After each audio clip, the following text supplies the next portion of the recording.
Simba. Anakuja mhasibu kutusomea ripoti ya kupata matumizi badala ya chombo kutoka nje ambacho cha ukaguzi ambacho kinatakiwa kupitisha sisi wanachama, lakini hujaweza kutuletea kidogo na hujawahi kuletea ripoti ya matumizi ambayo yanafunguliwa.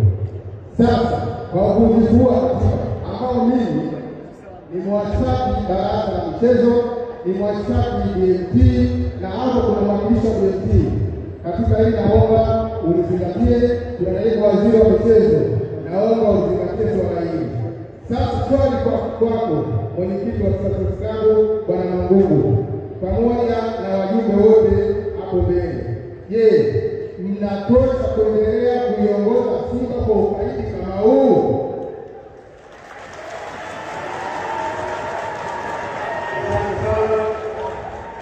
Nakushukuru kwa maelezo yako.